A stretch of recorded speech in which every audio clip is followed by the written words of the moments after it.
नमस्कार, सुग्रणमध्ये तुम्हा सर्वांचं स्वागत। तर आज आपण बहुगुणी अशी भाजी बनवणार आहोत। तर त्यासाठी मी शेतामध्ये आलेले आहे। अशा पद्धतीने ऊसाच्या कडेला जी जागा सुटली यामध्ये ही आंबाड्याची भाजी लावलेली आहे। तर तुम्ही बघू शकता एकदम कवळी कवळी आहे। तर या पानांची आपण भाजी बनवणार आहोत। तर अशा पद्धतीने मी याची पानं तोडून घेणार आहे। कवळी कवळी जी पानं आहेत ती तोडून घ्यायची आहेत। तर ही भाजी खाल्ल्याने पचनक्रिया व्यवस्थित होते आणि ही चवीला थोडीशी आंबूस असते। तर बनवणं खूप सोपं आहे। तुम्ही बघू शकता एकदम झटपट तोडली जातात। अशी पानं तोडून घ्यायची त्याची। तर अशा पद्धतीने मी सर्व भाजी तोडून घरी आणलेली आहे। तर ही भाजी आता स्वच्छ पाण्याने धुवून घेऊयात। यावर फवारणी वगैरे कसलीही केलेली नाहीये, तरी पण मी धुवून घेते। तर कधी बाजारातून आणली तर तुम्ही अशा पद्धतीने नक्की बनवून पहा। तर स्वच्छ धुवून घेतली। तर चवळीच्या शेंगा पण आणल्या होत्या मी, तर त्यातली एक शेंग राहिली यामध्ये। तर ही भाजी आता नितळायला ठेवूयात चाळणीमध्ये। यातलं पाणी थोडंसं नितळेल आणि गॅस चालू करून मी त्यावर कढई ठेवली आणि कढईमध्ये पाणी टाकायचे, कारण ही भाजी आता आपण थोडीशी वाफवून घ्यायचोय। तर ही पाण्यामध्ये टाकायची। जास्त पाणी घेतलं नव्हतं मी, एक तांब्याभर पाणी टाकलेलं आहे आणि त्यामध्ये ही भाजी टाकून घेते अशा पद्धतीने। तर वरून झाकून ठेवायचे।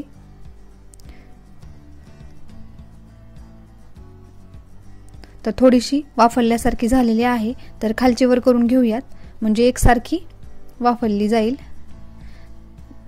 थोडीशी झाकून शिजवली म्हणजे पटकन शिजली जाते। तर अशा पद्धतीने नंतर आणखीन थोडा वेळ झाकून ठेवूयात।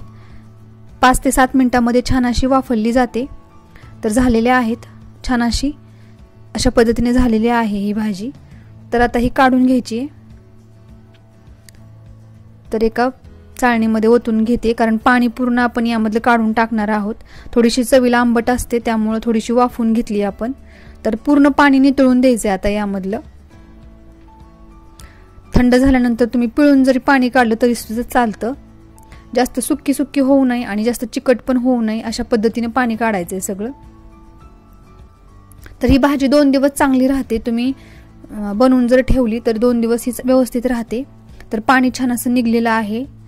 तर आता आपण भाजीला फोडणी देऊन घेऊयात। तर त्यासाठी मी गॅसवर कढई ठेवलेली आहे। तेल टाकायचे, 1 ते 2 चमचे तेल।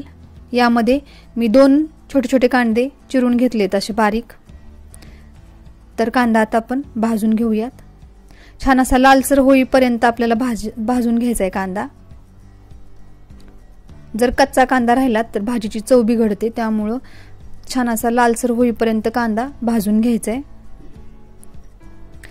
गॅस कमी ठेवलाय मी, कमी गॅसवर छान असा कांदा लालसर होईपर्यंत भाजून घेऊयात।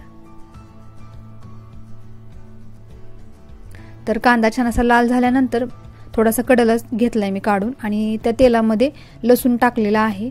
तर लसूण मी हा नकलून घेतलेला आहे, म्हणजे कट करून घेतलेला आहे। तो पण छान असा परतून घ्यायचा आहे तेलामध्ये।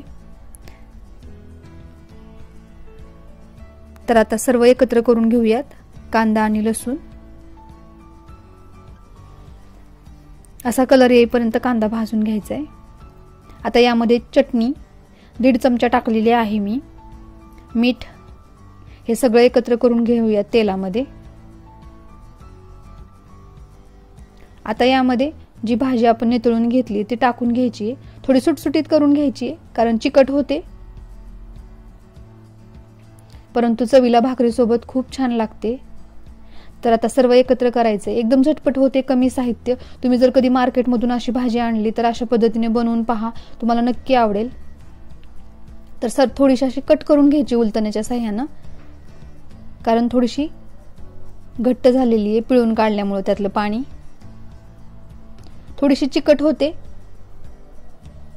तर आता यामध्ये कूट टाकायचे, म्हणजे जे थोडंसं पाणी राहिलं आहे ते आटून जाईल। सर्व भाजी एकत्र करून घेते मी। तर जे झाड होतं हे आंबाड्याचं, ते तुम्ही कुंडीमध्ये सुद्धा लावू शकता। जास्त मोठं होत नाही आणि जरी कुंडीमध्ये लावलं तर तुम्हाला भाजी पण घरी तुम्ही लावू शकता किंवा परसबागेमध्ये लावू शकता। तर अशा पद्धतीनं छान अशी आपली आंबाड्याची भाजी तयार आहे। भाकरीसोबत गरम गरम जर खाल्ली तर नक्कीच खूप छान लागते। आमच्या घरात तर सगळ्यांना आवडते आणि वर्षभर शेतामध्ये अशी झाडं छोटी छोटी लावलेली असतात आणि तुम्ही बघू शकता मस्त अशी आपली भाजी तयार आहे। आणि तुम्हाला जर माझी ही रेसिपी आवडली असेल तर माझ्या चॅनलला लाईक, शेअर, सबस्क्राईब करा आणि बेल आयकॉनलाही दाबा, म्हणजे तुम्हाला माझी प्रत्येक रेसिपी पाहता येईल। परत भेटूयात एका नव्या व्हिडिओ सोबत, तोपर्यंत माझ्यासोबत असेच नवनवीन पदार्थ बनवत राहा।